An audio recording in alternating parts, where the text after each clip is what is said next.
ਸਤਿ ਸ਼੍ਰੀ ਅਕਾਲ ਜੀ। ਤੁਸੀਂ ਦੇਖ ਰਹੇ ਹੋ ਇੰਡੋਜ਼ ਟੀਵੀ ਆਸਟ੍ਰੇਲੀਆ ਤੇ ਮੈਂ ਹਾਂ ਗੁਰਿਕਬਾਲ ਸਿੰਘ। ਪੰਜਾਬ ਦੇ ਚਲੰਤ ਮੁੱਦਿਆਂ ਤੇ ਗੱਲ ਕਰਦੇ ਹਾਂ, ਉਹਨਾਂ ਵਿਸ਼ਿਆਂ ਤੇ ਗੱਲ ਕਰਦੇ ਹਾਂ ਜਿਹੜੇ ਵਿਸ਼ੇ ਪੰਜਾਬ ਦੇ ਲੋਕਾਂ ਨਾਲ, ਭਾਰਤ ਦੇ ਲੋਕਾਂ ਨਾਲ ਸੰਬੰਧਿਤ ਹੁੰਦੇ ਆ। ਸੋ ਇਸੇ ਤਹਿਤ ਸਾਡੇ ਨਾਲ ਗੱਲਬਾਤ ਕਰਨ ਲਈ ਆਸਟ੍ਰੇਲੀਆ ਤੋਂ ਸੀਨੀਅਰ ਪੱਤਰਕਾਰ ਮਿੰਟੂ ਬਰਾੜ ਜੀ ਸਾਡੇ ਨਾਲ ਮੌਜੂਦ ਨੇ। ਬਰਾੜ ਸਾਹਿਬ, ਬਹੁਤ ਬਹੁਤ ਸਵਾਗਤ ਹੈ ਤੁਹਾਡਾ ਇੰਡੋਜ਼ ਟੀਵੀ ਤੇ। ਬਹੁਤ ਮਿਹਰਬਾਨੀ ਗੁਰਕੌਲ ਬਾਈ ਤੇ ਸਾਰੇ ਹੀ ਇੰਡੋਜ਼ ਦੇਖਣ ਵਾਲੇ ਦਰਸ਼ਕਾਂ ਨੂੰ ਪਿਆਰ ਭਰੀ ਸਤਿ ਸ਼੍ਰੀ ਅਕਾਲ। ਉਮੀਦ ਕਰਦੇ ਹਾਂ ਸਾਰੇ ਚੜ੍ਹਦੀ ਕਲਾ ਚ ਹੋਣ ਜੀ।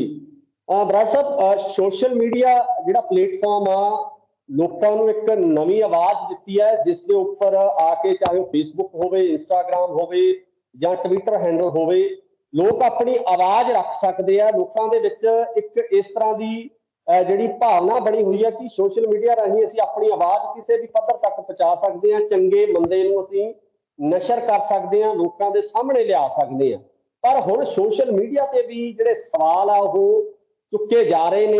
ਦਾ ਵਾਇਰ ਦੀ ਇੱਕ ਰਿਪੋਰਟ ਛਪੀ ਹੈ, ਕੀ ਕਹਿਣਾ ਤੁਹਾਡਾ ਇਸ ਰਿਪੋਰਟ ਬਾਰੇ ਤੇ ਕੀ ਸਮਝਦੇ ਹੋ ਕਿ ਸੋਸ਼ਲ ਮੀਡੀਆ ਕਿਸ ਤਰੀਕੇ ਨਾਲ ਹੈਂਡਲ ਕੀਤਾ ਜਾ ਰਿਹਾ?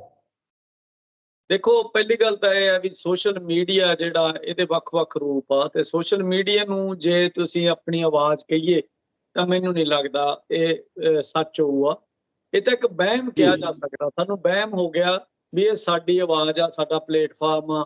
ਕਈ ਵਾਰੀ ਅਸੀਂ ਆਮ ਹੀ ਅਕਸਰ ਕਲੇਮ ਕਰਦੇ ਹਾਂ ਵੀ ਮੈਂ ਜਿਹੜਾ ਦੁਨੀਆ ਤੇ ਮੈਂ ਕੰਮ ਕਰੀ ਜਾਂਦਾ, ਮੈਂ ਫਲਾਨੀ ਵੀਡੀਓ ਬਣਾਈ ਜਾਂਦਾ, ਫਲਾਨੀਆਂ ਖਬਰਾਂ, ਇਹ ਰਹਿੰਦੀ ਦੁਨੀਆ ਤੱਕ ਹਵਾ ਚ ਰਹੂਗਾ, ਦੁਨੀਆ ਦੇਖਣਗੇ। ਪਰ ਇਹ ਇਕੱਲਾ ਇੱਕ ਸਾਡੇ ਆਪਣੇ ਵੱਲੋਂ ਸਿਰਜਿਆ ਹੋਇਆ ਵਹਿਮ ਆ, ਕਿਉਂਕਿ ਅੱਜ ਹੁਣ ਸੋਸ਼ਲ ਮੀਡੀਆ ਇੰਨਾ ਕਿ ਤਾਂ ਪੁਰਾਣਾ ਹੋ ਗਿਆ ਵੀ ਸਾਨੂੰ ਇਹਦੀ ਹਿਸਟਰੀ ਦੇਖਣ ਦਾ ਟਾਈਮ ਮਿਲਦਾ। ਜੇ ਅੱਜ ਤੋਂ 15 ਸਾਲ ਪਹਿਲਾਂ ਮੇਰੇ ਬਹੁਤ ਸਾਰੇ ਲੇਖ ਦੁਨੀਆ ਭਰ ਚ ਛਪੇ, ਪਰ ਉਦੋਂ ਮੈਨੂੰ ਲੱਗਦਾ ਸੀ ਵੀ ਇਹ ਤਾਂ ਹੁਣ ਦੁਨੀਆ ਭਰ ਚ ਮੇਰੇ ਗੂਗਲ ਤੇ ਪਏ ਰਹਿਣਗੇ। ਪਰ ਕੋਈ ਸਾਈਟ ਬੰਦ ਹੋ ਗਈ ਤਾਂ ਉਹ ਲੇਖ ਉੱਡ ਗਏ, ਕਿਸੇ ਨੇ ਜਾਣ ਕੇ ਆਪਦਾ ਸਪੇਸ ਘਟਾਉਣ ਲਈ ਡਿਲੀਟ ਕਰ ਲਿਆ। ਯਾਨੀ ਕਿ ਕਹਿਣ ਦਾ ਮਤਲਬ ਜਿਹੜਾ ਵਹਿਮ ਆ ਉਹ ਦੂਰ ਹੋ ਗਿਆ ਵੀ ਇਹ ਸਦੀਵੀ ਨਹੀਂ ਹੈ ਚੀਜ਼ਾਂ, ਇਹ ਇੱਕ ਕੰਟਰੋਲਡ ਚੀਜ਼ਾਂ, ਕਿਸੇ ਬੰਨਿਓ ਕੰਟਰੋਲ ਕੀਤੀਆਂ ਗਈਆਂ। ਉਵੇਂ ਜੀ ਕਿ ਜਿਹੜੀ ਸਾਨੂੰ ਆਵਾਜ਼ ਬਣੀ ਆ, ਜਿਹੜੀ ਅਸੀਂ ਵਹਿਮ ਪਾਲਿਆ ਵੀ ਸੋਸ਼ਲ ਮੀਡੀਆ ਸਾਡੀ ਆਵਾਜ਼ ਆ, ਉਹ ਤਾਂ ਮੈਂ ਵਹਿਮ ਕਹਿ ਰਿਹਾ। ਇਹਦੇ ਚ ਵੀ ਸਾਡੇ ਕੰਟਰੋਲ ਚ ਕੁਛ ਵੀ ਨਹੀਂ, ਸਾਡੇ ਵੱਸ ਚ ਕੁਛ ਵੀ ਨਹੀਂ। ਅਸੀਂ ਅੱਜ ਦੇਖ ਰਹੇ ਹਾਂ ਵੀ ਬਹੁਤ ਵੱਡੇ ਚੈਨਲ ਖੜੇ ਕਰ ਲਏ ਲੋਕਾਂ ਨੇ YouTube ਜਰੀਏ, ਫੇਸਬੁੱਕ ਜਰੀਏ, ਤੇ ਉਹਨਾਂ ਕੋਲੇ ਹਜ਼ਾਰਾਂ ਲੱਖਾਂ ਫੋਲੋਅਰ ਆ। ਪਰ ਹੈਰਾਨੀ ਦੀ ਗੱਲ ਆ ਕਿ ਉਹਨਾਂ ਦੀਆਂ ਜਿਹੜੀਆਂ ਜੜਾਂ ਉਹ ਜਮਾਂ ਹੀ ਉੱਤੇ ਪਈਆਂ। ਜਦੋਂ ਜੀ ਕਰੂ ਉਹਨਾਂ ਦਾ ਇੱਕ ਬਟਨ ਨੱਪ ਕੇ ਉਹਨੂੰ ਉੱਥੋਂ ਬਲੌਕ ਕਰ ਸਕਦੇ ਆ, ਉਹਨੂੰ ਬੰਦ ਕਰ ਸਕਦੇ ਆ ਚੈਨਲ ਨੂੰ। ਸੋ ਇਸ ਕਰਕੇ ਅਸੀਂ ਇਹਨੂੰ ਸਥਾਈ ਨਹੀਂ ਮੰਨ ਸਕਦੇ। ਦੂਜੀ ਗੱਲ, ਜਿਹੜੀ ਦਾ ਵਾਇਰ ਦੀ ਰਿਪੋਰਟ ਦੀ ਗੱਲ ਕਰੀਏ ਤਾਂ ਇਹ ਚੀਜ਼ ਵੀ ਸਾਨੂੰ ਇਹ ਵਹਿਮ ਹੋ ਜਾਂਦਾ ਵੀ ਜੇ ਮੰਨ ਲਓ ਫੇਸਬੁੱਕ ਇੱਕ ਅਦਾਰਾ, ਬਹੁਤ ਵੱਡਾ ਅਦਾਰਾ ਹੋ ਗਿਆ, ਤੇ ਉਹ ਅਦਾਰਾ ਕਾਨੂੰਨਾਂ ਤੋਂ ਉੱਤੇ ਨਹੀਂ ਹੋ ਸਕਦਾ। ਕਾਨੂੰਨਾਂ ਨੂੰ ਉਹਨੂੰ ਮੰਨਣਾ ਪੈਣਾ। ਜੇ ਉਹ ਅਮਰੀਕਾ ਬੇਸਡ ਆ, ਮੰਨ ਲੈਂਦੇ ਆ, ਪਰ ਫਿਰ ਵੀ ਉਹਨੂੰ ਜੇ ਇੰਡੀਆ ਦੇ ਵਿੱਚ ਕੁਝ ਵੀ ਟੈਲੀਕਾਸਟ ਕਰਨਾ, ਬ੍ਰੌਡਕਾਸਟ ਕਰਨਾ, ਤਾਂ ਉਹਨਾਂ ਨੂੰ ਇੰਡੀਆ ਦੇ ਕਾਨੂੰਨ ਮੁਤਾਬਕ ਹੋਏ ਸਮਝੌਤਿਆਂ ਦੀ ਪਾਲਣਾ ਕਰਨੀ ਹੀ ਪੈਣੀ ਹੈ। ਸੋ ਇਸ ਕਰਕੇ ਇੰਨਾ ਪਾਵਰਫੁਲ ਹੁੰਦੇ ਹੋਏ ਵੀ ਉਹਨਾਂ ਦੀ ਜਿਹੜੀ ਨਬਜ਼ ਆ ਜਾਂ ਉਹਨਾਂ ਦਾ ਗਲਾ, ਉਹ ਮੌਕੇ ਦੇ ਕਾਬਜ਼ ਸਰਕਾਰਾਂ ਦੇ ਹੱਥ ਹੁੰਦਾ। ਤੇ ਉਹ ਸਰਕਾਰਾਂ ਫਿਰ ਜਦੋਂ ਚਾਹੁੰਦੀਆਂ, ਜਿਹੜਾ ਚਾਹੁੰਦੀਆਂ ਉਹ ਕਰ ਲੈਂਦੀਆਂ, ਆਪਣੀ ਮਰਜ਼ੀ ਨਾਲ ਕਰ ਲੈਂਦੀਆਂ। ਸੋ ਇੱਥੇ ਜੇ ਤਾਂ ਬਾਅਦ ਦੀ ਰਿਪੋਰਟ ਦੇ ਵਿੱਚ ਤਾਂ ਲੀਕੇਜ ਦੀਆਂ ਗੱਲਾਂ ਆਈਆਂ ਵੀ ਲੀਕੇਜ ਹੋਇਆ, ਇਹਨਾਂ ਦੀਆਂ ਗੱਲਬਾਤ ਲੀਕੇਜ ਹੋਈ, ਹੋਰ ਹੋਈਆਂ। ਪਰ ਅਸਲ ਦੇ ਵਿੱਚ ਕੀ ਆ ਵੀ ਲੈਵਲ ਆ ਹਰੇਕ ਚੀਜ਼ ਦਾ। ਜਿਹੜਾ ਸਾਡਾ ਲੈਵਲ ਆ, ਮੰਨ ਲੈਂਦੇ ਆ, ਇੱਕ ਆਮ ਬੰਦੇ ਦਾ ਲੈਵਲ ਆ, ਮੈਂ ਕੋਈ ਪੋਸਟ ਪਾਈ ਆ, ਮੇਰੇ ਨਾਂ ਚਾਹੁਣ ਵਾਲੇ ਮੇਰੇ ਪਿੰਡ 'ਚ ਹੀ ਬੈਠੇ 5-7 ਬੰਦਿਆਂ ਨੇ 10 ਨੇ ਰਿਪੋਰਟ ਕਰਤੀ ਤੇ ਉਹ ਪੋਸਟ ਚਲੀ ਜਾਊਗੀ, ਕਿਉਂਕਿ ਉੱਥੇ ਆਟੋਮੇਟਿਡ ਸਿਸਟਮ ਆ, ਕੰਪਿਊਟਰ ਨੇ ਜਨਰੇਟ ਕਰਨਾ, ਉਹਨੇ ਦੇਖਿਆ ਵੀ ਇੰਨੀਆਂ ਚੀਜ਼ਾਂ ਆ ਰਹੀਆਂ ਤੇ ਉਹਦਾ ਕਿਹਨੇ ਰਿਵਿਊ ਕਰਨਾ ਤੇ ਉਹ ਲਾਤੀ ਆ। ਸੋ ਇਸ ਕਰਕੇ ਇਹ ਚੀਜ਼ਾਂ ਅਸੀਂ ਇੱਕ ਆਪਦਾ ਆਪ ਹੀ ਭਰਮ ਤੇ ਵਹਿਮ ਪਾਲ ਲਿਆ ਵੀ ਅਸੀਂ ਪਾਵਰਫੁਲ ਹੋ ਗਏ, ਸੋਸ਼ਲ ਮੀਡੀਆ ਸਾਡੇ ਕੋਲੇ ਹੋ ਗਿਆ, ਏਦਾਂ ਹੋ ਜੂ। ਏਦਾਂ ਦਾ ਕੁਝ ਵੀ ਨਹੀਂ ਹੈ। ਵੱਡੇ ਪੱਧਰ ਦੇ ਉੱਤੇ ਗਲੇ ਫੜੇ ਹੋਏ ਆ। ਹੁਣ ਜਿਵੇਂ ਟਿਕਟੌਕ ਆ, ਜਦੋਂ ਆਪਦੀ ਮਰਜ਼ੀ ਤੇ ਆਈ ਇੰਡੀਆ ਗਵਰਨਮੈਂਟ, ਤਾਂ ਇੱਕ ਦਿਨ ਚ ਬੰਦ ਕਰਤੀ ਕਿ ਨਹੀਂ ਕਰਤੀ। ਜਦੋਂ ਹੁਣ ਫੇਸਬੁੱਕ ਆ, ਫੇਸਬੁੱਕ ਕਿਵੇਂ ਇੰਡੀਆ ਚ ਚੱਲਦੀ ਰਹਿ ਜੂਗੀ ਜੇ ਉਹਨਾਂ ਨੇ ਆਪਦਾ ਗੇਟਵੇ ਬਾਈ ਫੇਸਬੁੱਕ ਲਈ ਬੰਦ ਕਰਤਾ। ਤੇ ਚਾਈਨਾ ਇਹਦੀ ਯੂਨੀਕ ਉਦਾਹਰਨ ਆ। ਚਾਈਨਾ ਵਾਲਿਆਂ ਨੇ ਅਜੇ ਤੱਕ ਗੂਗਲ ਨਹੀਂ ਉੱਥੇ ਇੰਟਰੋਡਿਊਸ ਹੋਣ ਦਿੱਤੀ। ਜ਼ੋਰ ਲਾ ਲਿਆ ਗੂਗਲ ਵਾਲਿਆਂ ਨੇ, ਕਹਿੰਦੇ ਨਹੀਂ ਆਉਣ ਦਿੰਦੇ ਅਸੀਂ, ਉਹਨਾਂ ਦੇ ਆਪਦੇ ਸਾਰੇ ਸੌਫਟਵੇਅਰ ਆ, ਆਪਦਾ ਸਾਰਾ ਕੁਝ ਉਹਦੇ ਨਾਲ ਉਹ ਵਰਤਦੇ ਆ ਦੁਨੀਆ ਨਾਲ। ਸੋ ਇਹ ਕੁਝ ਨਾ ਕੁਝ ਗੱਲਾਂ ਅਸੀਂ ਆਪਦੇ ਕਈ ਵਾਰੀ ਦਿਮਾਗ 'ਚ ਹੀ ਸਿਰ 'ਚ ਰੱਖੀਆਂ। ਬਰਾੜ ਸਾਹਿਬ, ਜਿੱਥੇ ਤੁਸੀਂ ਇਹ ਸਾਰੀਆਂ ਚੀਜ਼ਾਂ ਕੰਟਰੋਲ ਹੋਣ ਦੀ ਗੱਲ ਕੀਤੀ ਹੈ, ਤੇ ਦੂਜਾ ਪੱਖ ਆਪਾਂ ਦੇਖੀਏ ਤਾਂ ਇਹਦੇ ਵਿੱਚ ਜਦੋਂ ਪੰਜਾਬ ਦੇ ਵਿੱਚ ਆਮ ਆਦਮੀ ਪਾਰਟੀ ਆਉਂਦੀ ਆ ਤਾਂ ਇਹਨਾਂ ਦਾ ਆਧਾਰ ਹੈ ਜਿਹੜਾ ਉਹ ਸੋਸ਼ਲ ਮੀਡੀਆ ਤੋਂ ਹੀ ਵੱਜਣਾ ਸ਼ੁਰੂ ਹੁੰਦਾ ਹੈ। ਸੋਸ਼ਲ ਮੀਡੀਆ ਰਾਹੀਂ ਹੀ ਇਹਨਾਂ ਨੇ ਆਪਣੀ ਪਾਰਟੀ ਦਾ ਪ੍ਰਸਾਰ ਕੀਤਾ ਤੇ ਉਸ ਪ੍ਰਸਾਰ ਤੋਂ ਬਾਅਦ ਅੱਜ ਸੱਤਾ ਦੇ ਵਿੱਚ ਵੀ ਪੰਜਾਬ ਦੇ ਵਿੱਚ ਬੈਠੇ ਆ। ਉਹ ਕੰਮ ਕਰਨਾ ਨਾ ਕਰਨਾ ਇੱਕ ਵੱਖਰਾ ਵਿਸ਼ਾ, ਪਰ ਸੱਤਾ ਹਾਸਲ ਕਰਨ ਦੇ ਵਿੱਚ ਸੋਸ਼ਲ ਮੀਡੀਆ ਨੇ ਜਿਹੜੀ ਭੂਮਿਕਾ ਨਿਭਾਈ ਹੈ ਉਸ ਭੂਮਿਕਾ ਨੂੰ ਅਸੀਂ ਦਰਕਿਨਾਰ ਨਹੀਂ ਕਰ ਸਕਦੇ। ਬਿਲਕੁਲ ਤੁਸੀਂ ਸਹੀ ਕਿਹਾ, ਪਰ ਸਾਨੂੰ ਦੂਜੀ ਵੀ ਚੀਜ਼ ਦੇਖਣੀ ਪੈਣੀ ਆ। ਕੱਲੀ ਸੋਸ਼ਲ ਮੀਡੀਆ ਕਰਕੇ ਸਰਕਾਰ ਨਹੀਂ ਬਣੀ, ਜ਼ਮੀਨੀ ਪੱਧਰ ਤੇ ਹੋਰ ਬਹੁਤ ਸਾਰੇ ਕਾਰਨ ਬਣੇ ਵਿਰੋਧੀਆਂ ਦੇ, ਜਾਂ ਇੱਕ ਪਾਵਰਫੁਲ ਬੰਦਾ ਹੁੰਦਾ ਉਹ ਤੋਂ ਗਲਤੀਆਂ ਹੋਈਆਂ, ਦੂਜੀਆਂ ਪਾਰਟੀਆਂ ਪਰਖੀਆਂ ਗਈਆਂ ਸਨ, ਉਹਨਾਂ ਦੀਆਂ ਗਲਤੀਆਂ ਨੂੰ ਲੋਕਾਂ ਨੇ ਦੁਰਸਤ ਕਰਨ ਲਈ ਕੀਤਾ। ਪਰ ਸੋਸ਼ਲ ਮੀਡੀਆ ਦੀ ਜੇ ਗੱਲ ਕਰੀਏ ਵੀ social media Aam Aadmi party ਨੇ ਵਰਤ ਲਿਆ। ਆਮ ਆਦਮੀ ਪਾਰਟੀ ਕੋਲੇ ਤਾਂ ਸੋਸ਼ਲ ਮੀਡੀਆ ਵਰਤਣ ਦੇ ਉਹਨੇ ਸੋਰਸਸ ਵੀ ਨਹੀਂ ਸੀ, ਕਿਉਂਕਿ ਨਵੀਂ ਪਾਰਟੀ ਉਸ ਲੈਵਲ ਤੇ ਫੰਡ ਨਹੀਂ ਸੀ। ਸੋਸ਼ਲ ਮੀਡੀਆ ਦਾ ਜੇ ਹੁਣ ਬੀਜੇਪੀ ਦੀ ਗੱਲ ਆਉਂਦੀ ਹੈ, ਬੀਜੇਪੀ ਦਾ ਸਭ ਤੋਂ ਵੱਡਾ ਸੈੱਲ ਮੰਨਿਆ ਗਿਆ ਸੋਸ਼ਲ ਮੀਡੀਆ ਦਾ, ਜਿਹੜਾ ਕਿ ਅਕਸਰ ਦੇਖਦੇ ਆ ਵੀ ਇੱਕ ਪੋਸਟ ਪਾਓ, ਤੁਸੀਂ ਹੈਰਾਨ ਹੋਵੋਗੇ ਵੀ ਉਹਨਾਂ ਨੇ ਕੀਵਰਡ ਲਾਏ ਹੋਏ ਆ ਵੀ ਤੁਸੀਂ ਇੱਕ ਸ਼ਬਦ ਲਿਖ ਦਿਓ, ਕਿਸੇ ਕਾਂਗਰਸੀ ਲੀਡਰ ਦਾ ਨਾਮ ਲਿਖ ਦਿਓ ਤੇ 5 ਮਿੰਟਾਂ 'ਚ ਉਹਨਾਂ ਜਿਹੜੇ ਸੋਸ਼ਲ ਮੀਡੀਆ ਦੇ ਐਕਟਿਵ ਬੰਦੇ ਜਿਹੜੇ ਬੈਠੇ ਆ ਉਹਨਾਂ ਦਾ ਇੱਕ ਕਰੂ, ਉਹ 5 ਮਿੰਟਾਂ 'ਚ ਉਸ ਪੋਸਟ ਦੇ ਉੱਤੇ ਟੁੱਟ ਕੇ ਪੈ ਜਾਂਦਾ ਤੇ ਉਹਨੂੰ ਕਿਵੇਂ ਨਾ ਕਿਵੇਂ ਰਿਪੋਰਟ ਕਰਦੇ ਆ ਜਾਂ ਉਹਨੂੰ ਬਦਨਾਮ ਕਰਦੇ ਆ। ਸੋ ਇਹਦਾ ਮਤਲਬ ਸੋਸ਼ਲ ਮੀਡੀਆ ਦੀ ਜੇ ਇੰਨੀ ਪਾਵਰ ਹੁੰਦੀ ਤਾਂ ਪੰਜਾਬ ਦੇ ਵਿੱਚ ਫਿਰ ਬੀਜੇਪੀ ਦੀ ਸਰਕਾਰ ਆਉਂਦੀ ਨਹੀਂ। ਇਹ ਬਹਾਨੇ ਲੱਗ ਜਾਂਦੇ ਆ, ਬਹਾਨੇ ਬਣ ਗਏ, ਸਾਰੀਆਂ ਚੀਜ਼ਾਂ ਰਲ ਗਈਆਂ, ਕਾਫੀ ਚੀਜ਼ਾਂ ਗਲਗੱਡ ਹੋਣ ਕਰਕੇ ਜਿਹੜੀ ਆਮ ਆਦਮੀ ਦੀ ਸਰਕਾਰ ਆ ਗਈ ਆ।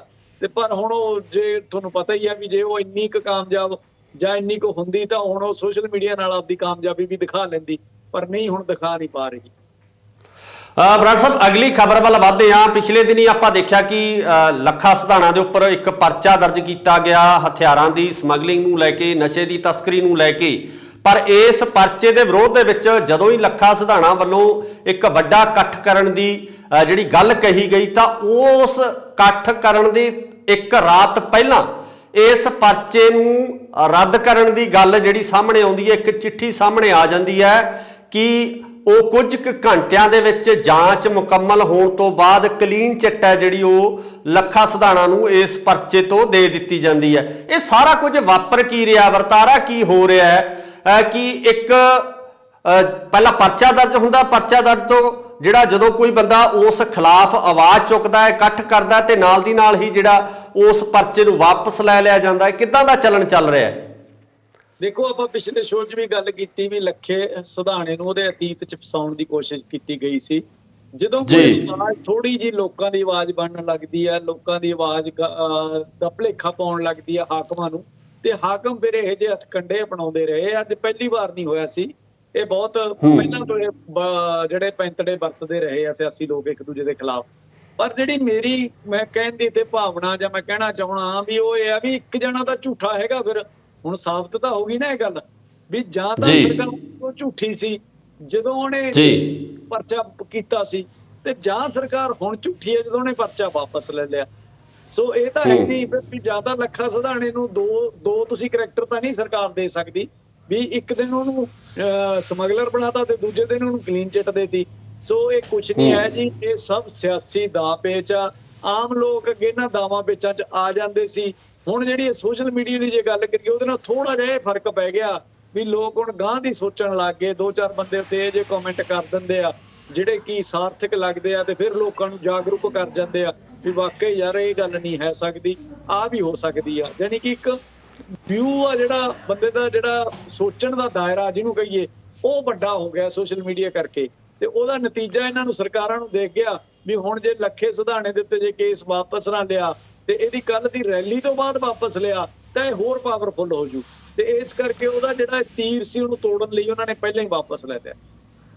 ਬਰਾੜ ਸਾਹਿਬ, ਇੱਥੇ ਫਿਰ ਜਿਹੜਾ ਸਾਡੇ ਪ੍ਰਬੰਧਕੀ ਜਾਂ ਪ੍ਰਸ਼ਾਸਨਿਕ ਅਧਿਕਾਰੀ ਹੈ, ਚਾਹੇ ਉਹ ਸਿਵਲ ਪ੍ਰਸ਼ਾਸਨ ਦੇ ਹੋਣ ਜਾਂ ਪੁਲਿਸ ਪ੍ਰਸ਼ਾਸਨ ਦੇ ਹੋਣ, ਉਹਨਾਂ ਅਧਿਕਾਰੀਆਂ ਦੇ ਉੱਪਰ ਵੀ ਜਿਹੜੇ ਸਵਾਲ ਚੁੱਕਣੇ ਲਾਜ਼ਮੀ ਹੋ ਜਾਂਦੇ ਆ ਕਿ ਕਿਸ ਤਰੀਕੇ ਨਾਲ ਉਹ ਆਪਣੀ ਜ਼ਿੰਮੇਵਾਰੀ ਨੂੰ ਪਿੱਛੇ ਰੱਖ ਕੇ ਇਹਨਾਂ ਸਰਕਾਰਾਂ ਦੇ ਹੱਥਕੰਡੇ ਬਣ ਕੇ, ਕਿਸ ਤਰ੍ਹਾਂ ਕਠਪੁਤਲੀਆਂ ਬਣ ਕੇ ਇਹਨਾਂ ਦੇ ਕੀਤੇ ਹੋਏ ਇਸ਼ਾਰਿਆਂ ਦੇ ਉੱਪਰ ਨੱਚਦੇ ਆ, ਇਹਨਾਂ ਵੱਲੋਂ ਕੀਤੀਆਂ ਜਾ ਰਹੀਆਂ ਕਾਰਵਾਈਆਂ ਦੇ ਉੱਪਰ ਪੂਰ ਚੜਾਉਂਦੇ ਆ।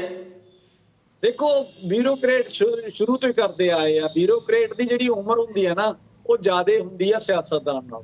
ਉਹਦਾ ਪਹਿਲਾ ਸਿਆਸਤਦਾਨ ਦੀ ਜਿਹੜੀ ਉਮਰ ਆ ਉਹਦੀ ਇੱਕ ਇਲੈਕਸ਼ਨ ਹੁੰਦੇ ਆ, ਉਹ 5 ਸਾਲ ਵੀ ਨਹੀਂ ਕਹਿ ਸਕਦੇ, ਕਈ ਵਾਰੀ 2, 2.5, 3 ਸਾਲਾਂ 'ਚ ਵੀ ਸਿਮਟ ਕੇ ਰਹਿ ਜਾਂਦੇ ਆ। ਪਰ ਜਿਹੜਾ ਇੱਕ ਬਿਊਰੋਕਰੇਟ ਹੁੰਦਾ ਉਹਦੇ ਹਿੱਸੇ 25-30 ਸਾਲ ਦੀ ਨੌਕਰੀ ਆ ਜਾਂਦੀ ਆ।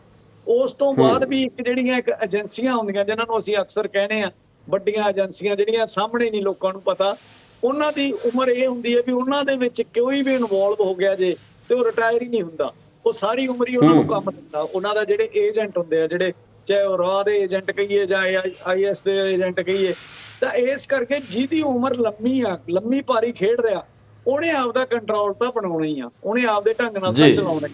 ਕਿਤੇ ਨਾ ਕਿਤੇ ਸਰਕਾਰਾਂ ਦੇ ਵਿੱਚ ਕੋਈ ਨਾ ਕੋਈ ਧਾਕੜ, ਜਦੋਂ ਕੋਈ ਮੰਤਰੀ ਧਾਕੜ, ਕੋਈ ਮੁੱਖ ਮੰਤਰੀ ਆ ਜਾਂਦਾ, ਉਹ ਥੋੜਾ ਜਿਹਾ ਬਿਊਰੋਕਰੇਟਾਂ ਨੂੰ ਮੂਹਰੇ ਲਾ ਲੈਂਦਾ ਤੇ ਉਹਨਾਂ ਤੋਂ ਪਾਵਰ ਕਿਤੇ ਨਾ ਕਿਤੇ ਖੋਹ ਲੈਂਦਾ 2-4 ਸਾਲ ਜਿੰਨਾ ਚਿਰ ਉਹ ਰਹਿੰਦਾ। ਪਰ ਹੁਣ ਜੇ ਦੇਖੀਏ ਆਮ ਆਦਮੀ ਦੀ ਘਟਨਾਕ੍ਰਮ ਨੂੰ ਦੇਖੀਏ, ਆਮ ਆਦਮੀ ਦੇ ਮਾਮਲੇ 'ਚ ਮੈਂ ਜਿਹੜੀ ਨਿੱਜੀ ਤੌਰ ਤੇ ਦੇਖ ਰਿਹਾ, ਛੋਟੇ ਪਟਵਾਰੀਆਂ ਨੂੰ, ਛੋਟੇ ਹਸਪੀਟਲਾਂ ਦੇ ਕੰਪਾਊਂਡਰਾਂ ਨੂੰ, ਡਾਕਟਰਾਂ ਨੂੰ, ਮਾਸਟਰਾਂ ਨੂੰ, ਉਹਨਾਂ ਨੂੰ ਜਿਹੜਾ ਇਹਨਾਂ ਨੇ ਝਿੜਕਣ ਦਾ, ਲਾਈਵ ਕੈਮਰੇ ਤੇ ਮਾੜਾ ਚੰਗਾ ਬੋਲਣ ਦਾ ਜਿਹੜਾ ਰੀਤ ਚਲਾਈ ਸੀ, ਉਹ ਕਿਤੇ ਨਾ ਕਿਤੇ ਇਹਨਾਂ ਦੇ ਉਲਟ ਬਣ ਗਈ ਆ। ਤੇ ਜਿਹੜੀ ਬਿਊਰੋਕਰੇਟ ਦੀ ਮੇਨ ਲਾਈਨ ਆ, ਉਹ ਇਹਨਾਂ ਦੇ ਕੰਟਰੋਲ 'ਚ ਦਿਖਾਈ ਨਹੀਂ ਦਿੰਦੀ। ਉਹ ਚੀਜ਼ ਤੁਹਾਡੇ ਸਾਹਮਣੇ, ਚਾਹੇ ਲੱਖਾ ਸਿਧਾਣਾ ਦਾ ਕੇਸ ਹੋਵੇ, ਅੱਜ ਸਰਕਾਰ ਜੇ ਕਹਿੰਦੀ ਆ ਵੀ ਸਾਨੂੰ ਤਾਂ ਪਤਾ ਹੀ ਨਹੀਂ, ਇਹ ਤਾਂ ਬਿਊਰੋਕਰੇਟਾਂ ਦਾ ਕੀਤਾ ਹੋਇਆ ਸੀ, ਤੇ ਜਾਂ ਫਿਰ ਜੇ ਹੁਣ ਜਿਹੜਾ ਇੱਕ ਗੈਂਗਸਟਰ ਭਜਾਇਆ, ਹੁਣ ਉਹਦੇ 'ਚ ਫਿਰ ਸਰਕਾਰ ਕਿੱਥੇ ਗਈ? ਫਿਰ ਇਹ ਤਾਂ ਬਿਊਰੋਕਰੇਟਾਂ ਦੇ ਫੈਸਲੇ ਆ ਨਾ, ਉਹ ਜਿੱਥੇ ਮਰਜ਼ੀ ਲਈ ਫਿਰਦੇ ਸੀ, ਮਰਜ਼ੀ ਉਹਨੂੰ ਘੁਮਾਉਂਦੇ ਸੀ, ਮਰਜ਼ੀ ਉਹਨੂੰ ਛੱਡਤਾ ਜਦੋਂ ਜੀ ਕਰਿਆ। ਸੋ ਮੈਨੂੰ ਲੱਗਦਾ ਕਿ ਸਰਕਾਰ ਆ ਨਾ, ਉਹ ਕੰਟਰੋਲ ਉਵੇਂ ਕਰਨ ਦੇ ਵਿੱਚ ਕਾਮਯਾਬ ਨਹੀਂ ਹੋ ਰਹੀ ਜਿਵੇਂ ਕਿ ਹੋਣਾ ਚਾਹੀਦਾ। ਸੋ ਇੱਕ ਧਾਕੜ ਫੈਸਲਾ ਜਾਂ ਧਾਕੜ ਕਿਸਮ ਦੇ ਜਿਹੜਾ ਬੰਦੇ ਦੀ ਲੋੜ ਹੁੰਦੀ ਹੈ ਇਹ ਜਿਹੇ ਕੰਮਾਂ ਦੇ। ਬਰਾੜ ਸਾਹਿਬ, ਅਗਲੀ ਖਬਰ ਵੱਲ ਵਧਦੇ ਆ ਕਿ ਜਿਹੜਾ ਅਗਲੇ ਕੁਝ ਕੁ ਮਹੀਨਿਆਂ ਦੇ ਵਿੱਚ ਜਿਹੜਾ ਹੈਗਾ ਇੱਕ ਹਾਕੀ ਟੂਰਨਾਮੈਂਟ ਕਰਵਾਇਆ ਜਾ ਰਿਹਾ ਆਸਟ੍ਰੇਲੀਆ ਦੇ ਵਿੱਚ। ਜਿਹੜਾ ਇਹ ਟੂਰਨਾਮੈਂਟ ਹੋ ਰਿਹਾ ਹੈ ਜਿਹਦੇ ਵਿੱਚ ਭਾਰਤੀ ਟੀਮਾਂ, ਮੇਲ ਤੇ ਫੀਮੇਲ, ਮਰਦ ਤੇ ਜਿਹੜੇ ਔਰਤ ਖਿਡਾਰੀ ਆ, ਉਹ ਇਹਨਾਂ ਖੇਡਾਂ ਦੇ ਵਿੱਚ ਹਿੱਸਾ ਲੈਣਗੇ। ਕਿਸ ਤਰ੍ਹਾਂ ਦਾ ਉਤਸ਼ਾਹ ਹੈ ਆਸਟ੍ਰੇਲੀਆ ਦੇ ਵਿੱਚ, ਜਾਂ ਆਪਾਂ ਕਹਿ ਲਈਏ ਕਿ ਪੰਜਾਬੀ ਕਮਿਊਨਿਟੀ ਦੇ ਵਿੱਚ ਕਿਸ ਤਰ੍ਹਾਂ ਦਾ ਉਤਸ਼ਾਹ ਹੈ ਇਹਨਾਂ ਖੇਡਾਂ ਨੂੰ ਲੈ ਕੇ? ਬਿਲਕੁਲ ਜੀ, ਭਾਵੇਂ ਅਸੀਂ ਸਾਡੀ ਕਬੱਡੀ ਸਾਡੀ ਮਾਂ ਖੇਡ ਆ, ਤੇ ਨਾਲ ਸਾਡੀ ਜਿਹੜੀ ਅਸੀਂ ਉਸ ਤੋਂ ਬਾਅਦ ਕ੍ਰਿਕਟ ਨੂੰ ਪਸੰਦ ਕਰਦੇ ਆ ਜਾਂ ਅਸੀਂ ਫੁੱਟਬਾਲ ਨੂੰ ਪਸੰਦ ਕਰਦੇ ਆ, ਪਰ ਹਾਕੀ ਕਿਤੇ ਨਾ ਕਿਤੇ ਸਾਡੀ ਨੈਸ਼ਨਲ ਖੇਡ ਹੋਣ ਕਾਰਨ ਤੇ ਹਾਕੀ ਦਾ ਪੰਜਾਬ ਦਾ ਬਹੁਤ ਵੱਡਾ ਸਹਿਯੋਗ ਰਹਿਣ ਕਾਰਨ ਪਿਛੋਕੜ ਦੇ ਵਿੱਚ ਕਿਤੇ ਨਾ ਕਿਤੇ ਹਾਕੀ ਦੀ ਜੋਤ ਹਜੇ ਵੀ ਜਗਦੀ ਆ। ਤੇ ਜਦੋਂ ਇਹ ਜੋਤ ਨੇੜੇ ਤੋਂ ਦੇਖਣ ਦਾ ਸਬੱਬ ਕਿਸੇ ਨੂੰ ਬਣਦਾ ਤਾਂ ਚਾਅ ਤਾਂ ਬਣਦਾ ਹੀ ਆ। ਸੋ ਮੈਂ ਖਬਰੀ ਜ਼ਰੂਰ ਇਸ ਪਲੇਟਫਾਰਮ ਦੇ ਜ਼ਰੀਏ ਸਾਂਝੀ ਕਰਨੀ ਚਾਹਾਂਗਾ। ਬੀਤੇ ਦਿਨ ਸਾਡੀ ਇੱਕ ਮੀਟਿੰਗ ਹੋਈ ਸਾਊਥ ਆਸਟ੍ਰੇਲੀਆ ਦੇ ਵਿੱਚ ਤੇ ਹਾਕੀ ਐਸਏ ਨਾਲ, ਤੇ ਹਾਕੀ ਐਸਏ ਨੇ ਸਾਨੂੰ ਦੱਸਿਆ ਵੀ ਪਹਿਲੀ ਵਾਰ ਹੋ ਰਿਹਾ ਵੀ ਸਾਊਥ ਆਸਟ੍ਰੇਲੀਆ ਇੱਕ ਬਹੁਤ ਵੱਡੇ ਈਵੈਂਟ ਦਾ ਜਿਹੜਾ ਮੇਜ਼ਬਾਨੀ ਕਰਨ ਜਾ ਰਿਹਾ, ਜਿਹਦੇ ਚ ਭਾਰਤ ਦੀ ਮੁੱਖ ਟੀਮ, ਹਾਕੀ ਦੀ ਜਿਹੜੀ ਟੀਮ ਆ ਭਾਰਤ ਦੀ, ਉਹ ਮਰਦਾਂ ਦੀ ਵੀ ਤੇ ਔਰਤਾਂ ਦੀ ਵੀ 5-5 ਟੈਸਟ ਮੈਚ ਖੇਡਣ ਲਈ ਆਸਟ੍ਰੇਲੀਆ ਆ ਰਹੀ ਹੈ। ਤੇ ਆਸਟ੍ਰੇਲੀਆ ਦੀ ਮੁੱਖ ਟੀਮ ਨਾਲ, ਜਿਹਨੂੰ ਕੂਕਾਬਾਰਾ ਕਹਿੰਦੇ ਆ, ਜਿਹੜੀ ਇਹਨਾਂ ਦੀ ਮੁੰਡਿਆਂ ਦੀ ਟੀਮ ਆ, ਉਸ ਟੀਮ ਨਾਲ ਤੇ ਕੁੜੀਆਂ ਦੀ ਟੀਮ ਨਾਲ ਜਿਹੜੀ ਉਹ ਮੈਚ ਖੇਡਣ ਆਊਗੀ, 5-5 ਟੈਸਟ ਮੈਚ। ਭਾਵੇਂ ਸਭ ਨੂੰ ਪਤਾ ਹੀ ਹੈ ਵੀ ਆਸਟ੍ਰੇਲੀਆ ਦੇ ਨਾਲ ਜਦੋਂ ਵੀ ਭਾਰਤ ਦਾ ਮੁਕਾਬਲਾ ਹੋਇਆ, ਕਿਤੇ ਨਾ ਕਿਤੇ ਭਾਰਤ ਉਹ ਹਾਸਲ ਨਹੀਂ ਕਰ ਸਕਿਆ ਜਿਹੜਾ ਉਹਨੂੰ ਉਹਦਾ ਮੁਕਾਮ ਉਹਨੂੰ ਮਿਲਦਾ ਰਿਹਾ। ਪਰ ਇਸ ਵਾਰ ਥੋੜੀ ਜਿਹੀ ਆਸ ਦੇਖੀ ਜਾ ਰਹੀ ਹੈ ਵੀ ਕਿਉਂਕਿ ਇਹ ਟੂਰਨਾਮੈਂਟ ਦੇ ਉੱਤੇ ਪ੍ਰੈਸ਼ਰ ਘੱਟ ਹੋਊਗਾ, ਟੀਮ ਦੇ ਉੱਤੇ ਕੋਈ ਮੈਡਲ ਜਿੱਤਣ ਦਾ ਜਾਂ ਹੋਰ ਏਦਾਂ ਦਾ ਜਿੱਤਣ ਦਾ ਪ੍ਰੈਸ਼ਰ ਨਹੀਂ ਹੋਊਗਾ, ਤੇ ਉਸ ਦੇ ਵਿੱਚ ਸਖਤ ਮੁਕਾਬਲਾ ਹੋਣ ਦੀ ਆਸ ਆ। ਤੇ ਇਹਦੇ ਵਿੱਚ ਜਿਹੜੀ ਸਭ ਤੋਂ ਵਧੀਆ ਗੱਲ ਮੈਨੂੰ ਲੱਗ ਰਹੀ ਹੈ ਉਹ ਇਹ ਹੈ ਵੀ ਸਾਡੇ ਪੰਜਾਬੀਆਂ ਦਾ ਉਤਸ਼ਾਹ ਇਸ ਕਰਕੇ ਵੀ ਆ, ਤਕਰੀਬਨ 8 ਦੇ ਕਰੀਬ ਪੰਜਾਬੀ ਖਿਡਾਰੀ ਇਸ ਟੀਮ ਦੇ ਵਿੱਚ ਆ ਰਹੇ ਆ। ਸੋ ਬਹੁਤ ਜ਼ੋਰਾਂ ਸ਼ੋਰਾਂ ਤੇ ਤਿਆਰੀਆਂ ਸ਼ੁਰੂ ਹੋ ਚੁੱਕੀਆਂ। ਤੇ ਮੈਂ ਸਾਰੇ ਆਸਟ੍ਰੇਲੀਆ ਦੇ ਜਿਹੜੇ ਦਰਸ਼ਕ ਸਾਨੂੰ ਸੁਣਦੇ ਆ, ਮੈਂ ਉਹਨਾਂ ਨੂੰ ਜ਼ਰੂਰ ਕਹੂੰਗਾ ਵੀ ਜੇ ਤੁਸੀਂ ਆਪਦਾ ਹਜੇ ਕੁਝ ਪਲਾਨ ਨਹੀਂ ਕਰਿਆ, ਨਵੰਬਰ ਦਾ ਅਖੀਰਲਾ ਹਫ਼ਤਾ, ਦਸੰਬਰ ਦਾ ਪਹਿਲਾ ਹਫ਼ਤੇ 'ਚ ਤਾਂ ਹੋਣਾ ਇਹ ਹਾਕੀ ਮੁੰਡਿਆਂ ਦੇ ਮੈਚ, ਤੇ ਮਈ ਦੇ ਵਿੱਚ ਹੋਣੇ ਆ ਕੁੜੀਆਂ ਦੇ ਮੈਚ। ਇੱਕ ਹਫ਼ਤੇ 'ਚ ਤਕਰੀਬਨ 5 ਮੈਚ ਹੋ ਜਾਣੇ ਆ, ਤੇ 5 ਇਵੇਂ ਇੱਕ ਕੁੜੀਆਂ ਦੇ ਹੋਣੇ ਆ। ਤੇ ਉਹ ਹਫ਼ਤਾ ਤੁਸੀਂ ਐਡਲੇਡ ਆ ਸਕਦੇ ਹੋ ਤੇ ਆ ਕੇ ਟੀਮ ਨੂੰ ਨੇੜੇ ਤੋਂ ਮਿਲ ਸਕਦੇ ਹੋ, ਤੇ ਆਪਦੇ ਬੱਚਿਆਂ ਨੂੰ ਹਾਕੀ ਪ੍ਰਤੀ ਜਿਹੜਾ ਉਤਸ਼ਾਹ ਉਹਨੂੰ ਵੀ ਤੁਸੀਂ ਫੇਰ ਜਾਗਰਤ ਕਰ ਸਕਦੇ ਹੋ। ਸੇ ਇੱਕ ਸੱਦਾ ਵੀ ਕਹਿ ਸਕਦੇ ਆ। ਤੇ ਸਾਨੂੰ ਵੀ ਬੜੀ ਖੁਸ਼ੀ ਇਹ ਹੈ ਵੀ ਸਾਨੂੰ ਹਾਕੀ ਐਸਏ ਨੇ ਜਿਹੜੇ ਇੰਡੀਅਨ ਮੀਡੀਆ ਨੂੰ ਖਾਸ ਕਰਕੇ ਆਪਦੇ ਭਾਈਵਾਲ ਬਣਾਇਆ, ਤੇ ਸਾਨੂੰ ਇਹ ਕਿਹਾ ਵੀ ਤੁਸੀਂ ਆਪਣੇ ਭਾਈਚਾਰੇ ਦੇ ਵਿੱਚ ਇਸ ਦਾ ਵੱਧ ਤੋਂ ਵੱਧ ਪ੍ਰਚਾਰ ਕਰੋ। ਸੋ ਉਮੀਦ ਆ ਜੀ ਇੱਕ ਬਹੁਤ ਵੱਡਾ ਇਵੈਂਟ ਹੋਣ ਜਾ ਰਿਹਾ ਸਾਊਥ ਆਸਟ੍ਰੇਲੀਆ ਦੇ ਵਿੱਚ, ਪਹਿਲੀ ਵਾਰ ਹੋਣ ਜਾ ਰਿਹਾ, ਤੇ ਮੈਨੂੰ ਲੱਗਦਾ ਇਹ ਜੇ ਕਈ ਵਾਰੀ ਅਚੀਵਮੈਂਟਾਂ ਹੁੰਦੀਆਂ ਨਾ ਜਿਹੜੀਆਂ ਵਨ ਟਾਈਮ ਹੀ ਹੁੰਦੀਆਂ ਲਾਈਫ 'ਚ, ਤੇ ਸਾਨੂੰ ਮਿਸ ਜੀ। ਸੋ ਬਰਾੜ ਸਾਹਿਬ, ਖੇਡਾਂ ਨੂੰ ਲੈ ਕੇ ਜਿਸ ਤਰੀਕੇ ਦਾ ਉਤਸ਼ਾਹ ਆਪਾਂ ਕਹਿ ਲਈਏ ਕਿ ਆਸਟ੍ਰੇਲੀਆ, ਕੈਨੇਡਾ ਜਾਂ ਅਮਰੀਕਾ ਵਰਗੇ ਮੁਲਕਾਂ ਦੇ ਵਿੱਚ ਹੈ, ਪੰਜਾਬ ਦੀ ਜਦੋਂ ਆਪਾਂ ਗੱਲ ਕਰਦੇ ਹਾਂ ਤਾਂ ਖੇਡਾਂ ਕਿਤੇ ਨਾ ਕਿਤੇ ਤੁਹਾਨੂੰ ਨਹੀਂ ਲੱਗਦਾ ਕਿ ਪਛੜਦੀਆਂ ਜਾ ਰਹੀਆਂ ਨੇ, ਜਾਂ ਖੇਡਾਂ ਦਾ ਵਪਾਰੀਕਰਨ ਇਸ ਤਰੀਕੇ ਨਾਲ ਕੀਤਾ ਜਾ ਰਿਹਾ ਹੈ ਕਿ ਸਿਰਫ ਮੁਨਾਫੇ ਦੀ ਖੇਡ ਹੈ ਜਿਹੜੀ ਉਹ ਖੇਡੀ ਜਾ ਰਹੀ ਹੈ? ਬਿਲਕੁਲ ਜੀ, ਕਿਤੇ ਨਾ ਕਿਤੇ ਪੰਜਾਬ ਦੇ ਸੋਰਸਾਂ ਦੀ ਘਾਟ ਆ। ਮੈਨੂੰ ਲੱਗਦਾ ਪੰਜਾਬ ਕੋਲੇ ਕਹਿੰਦੇ ਨਹੀਂ ਹੁੰਦੇ, ਜਦੋਂ ਭਾਂਡਾ ਠੰਡਾ ਹੁੰਦਾ ਜਾਂ ਘਰ ਸੌਖਾ ਹੁੰਦਾ, ਜਿਹੜਾ ਘਰ ਸੁਖਾਲਾ ਉਹਦੇ ਜਵਾਕ ਵੀ ਤਕੜੇ ਹੁੰਦੇ ਆ। ਸੋ ਪੰਜਾਬ ਦੀ ਕਿਤੇ ਨਾ ਕਿਤੇ ਇਹ ਵੀ ਦਿੱਕਤ ਆ ਰਹੀ ਆ, ਹੁਣ ਤਰਾਸਦੀ ਆ ਵੀ ਪੰਜਾਬ ਖੁਦ ਜਿਹੜਾ ਉਹ ਕਰਜ਼ੇ ਦੀ ਮਾਰ ਹੇਠ ਆ, ਹੋਰ ਬਹੁਤ ਸਾਰੀਆਂ ਅਲਾਮਤਾਂ ਦੇ ਥੱਲੇ ਘਿਰਿਆ ਹੋਇਆ, ਤੇ ਉਹਦੇ ਜਵਾਕ ਵੀ, ਜਵਾਨੀ ਵੀ ਹੈ ਜਿਹੜੀ ਉਹ ਨਸ਼ਿਆਂ 'ਚ ਨਹੀਂ ਤਾਂ ਉਹ ਕਰਜ਼ੇ ਥੱਲੇ ਆ ਗਈ, ਜਾਂ ਉਹਨਾਂ ਦੀ ਮਜਬੂਰੀਆਂ, ਜਾਂ ਉਹਨਾਂ ਲਈ ਸੋਰਸਸ ਨਹੀਂ, ਜਾਂ ਬਾਹਰ ਨੂੰ ਭੱਜ ਰਹੀ ਆ। ਤੇ ਇਸੇ ਕਾਰਨ ਤਾਂ ਅਸੀਂ ਦੇਖ ਰਹੇ ਹਾਂ ਵੀ ਪੰਜਾਬ ਕਾਫੀ ਪਿਛੜ ਗਿਆ ਖੇਡਾਂ 'ਚ, ਤੇ ਹਰਿਆਣਾ ਕਿਉਂਕਿ ਸੁਖਾਲਾ, ਹਰਿਆਣੇ ਕੋਲੇ ਬਹੁਤ ਸਾਰੇ ਸੋਰਸਸ ਆ, ਤੇ ਇਸ ਕਰਕੇ ਹਰਿਆਣਾ ਕਿਤੇ ਨਾ ਕਿਤੇ ਕਾਫੀ ਮੂਹਰੇ ਆ ਪੰਜਾਬ ਤੋਂ ਇਸ ਟਾਈਮ 'ਚ ਖੇਡਾਂ 'ਚ। ਇੱਥੇ ਮੈਂ ਇੱਕ ਹੋਰ ਗੱਲ ਸਾਂਝੀ ਕਰਨੀ ਚਾਹੂੰਗਾ। ਝਾਰਖੰਡ ਦੀ ਇੱਕ ਕੁੜੀ ਹੈ ਜੀ ਜਿਹੜੀ ਕਿ ਫੁੱਟਬਾਲ ਦੇ ਵਿੱਚ ਖੇਡ ਰਹੀ ਹੈ, ਤੇ ਜੇ ਆਪਾਂ ਉਹਦੇ ਝਾਰਖੰਡ ਦੇ ਸੋਰਸਸ ਦੀ ਗੱਲ ਕਰੀਏ ਜਾਂ ਉਸ ਕੁੜੀ ਦੇ ਪਰਿਵਾਰ ਦੀ ਗੱਲ ਕਰੀਏ ਤਾਂ ਮਜ਼ਦੂਰ ਪਰਿਵਾਰ ਹੈ, ਉਹ ਇੱਕ ਝੌਂਪੜੀ ਦੇ ਵਿੱਚ ਰਹਿੰਦੇ ਆ, ਉਹਨਾਂ ਕੋਲ ਜਿਹੜਾ ਗੁਜ਼ਾਰਾ ਕਰਨ ਜੋਗਾ ਵੀ ਜਿਹੜੇ ਫੰਡਸ ਆ ਉਹਨਾਂ ਕੋਲੇ ਹੈ ਨਹੀਂ, ਤੇ ਇਸੇ ਖਿਡਾਰੀ ਦੇ ਨਾਮ ਦੇ ਉੱਪਰ ਇੱਕ ਸੜਕ ਬਣਾਈ ਜਾ ਰਹੀ ਹੈ ਉਸ ਖਿੱਤੇ ਦੇ ਵਿੱਚ, ਤੇ ਉਹਦੇ ਮਾਪਿਓ ਉਸੇ ਸੜਕ ਦੀ ਮਜ਼ਦੂਰੀ ਕਰ ਰਹੇ ਆ। ਸੋ ਕਿਤੇ ਨਾ ਕਿਤੇ ਮੈਨੂੰ ਲੱਗਦਾ ਕਿ ਜਦੋਂ ਜਜ਼ਬੇ ਹੁੰਦੇ ਆ, ਜਦੋਂ ਸਾਡੇ ਵਿੱਚ ਉਤਸ਼ਾਹ ਹੁੰਦਾ ਕੁਝ ਕਰ ਗੁਜ਼ਰਨ ਦਾ, ਤਾਂ ਇਹ ਚੀਜ਼ਾਂ ਮੈਨੂੰ ਲੱਗਦਾ ਛੋਟੀਆਂ ਪੈ ਜਾਂਦੀਆਂ ਕਿ ਸੋਰਸ ਹੈ ਜਾਂ ਨਹੀਂ ਹੈ, ਜਾਂ ਅਸੀਂ ਕਿਸ ਪਰਿਵਾਰ ਨਾਲ ਸੰਬੰਧਿਤ ਹਾਂ, ਕਿ ਸਾਡੇ ਪਰਿਵਾਰ ਉਸ ਖੇਡ ਨੂੰ ਜਿਹੜਾ ਹੈਗਾ ਪ੍ਰਮੋਟ ਕਰ ਸਕਦਾ ਹੈ, ਜਾਂ ਉਹਦੇ ਸੰਬੰਧੀ ਜਿਹੜੇ ਫੰਡ ਹੈ ਉਹ ਦੇ ਸਕਦਾ ਜਾਂ ਨਹੀਂ ਦੇ ਸਕਦਾ। ਕੀ ਕਹੋਗੇ ਬਰਾੜ ਸਾਹਿਬ? ਬਿਲਕੁਲ, ਦੇਖੋ ਇਹ ਵਰਤਾਰੇ ਨਾ, ਇਹ ਵੀ ਬਹੁਤ ਰੇਅਰ ਵਰਤਾਰੇ ਹੁੰਦੇ ਆ ਜਦੋਂ ਕੋਈ ਪੱਥਰਾਂ ਦਾ ਸੀਨਾ ਪਾੜ ਕੇ ਉੱਗਦਾ। ਅਸੀਂ ਅਕਸਰ ਇਹ ਗੱਲਾਂ ਹੋਰ ਵੀ ਆਦੀਵਾਸੀ ਏਰੀਆ 'ਚ ਵੀ, ਆਪਣੇ ਪੰਜਾਬ 'ਚ ਵੀ ਆਪਾਂ ਦੇਖੀਆਂ ਵੀ ਗਰੀਬ ਘਰੋਂ ਉੱਠ ਕੇ ਕੋਈ ਨਾ ਕੋਈ ਬੰਦੇ ਨੇ ਮੱਲ ਮਾਰੀ ਆ, ਤੇ ਇਹ ਹੁੰਦੇ ਆ ਗਿਣਤੀ ਦੇ ਵਰਤਾਰੇ ਜਿਨ੍ਹਾਂ ਦੇ ਵਿੱਚ ਬਹੁਤ ਸਾਰਾ ਟੈਲੈਂਟ ਭਰਤਾ ਰੱਬ ਨੇ, ਪਰ ਉਹ ਚਲੇ ਗਏ ਇਹੋ ਜਿਹੇ ਥਾਂ ਦੇ ਉੱਤੇ ਜਿੱਥੇ ਉਹਨਾਂ ਕੋਲੇ ਕੋਈ ਸੋਰਸ ਨਹੀਂ ਸੀ, ਤੇ ਫਿਰ ਉਹ ਪੱਥਰ ਦਾ ਸੀਨਾ ਪਾੜ ਕੇ ਉੱਗੇ ਹੋਏ ਲੋਕ ਹੁੰਦੇ ਆ।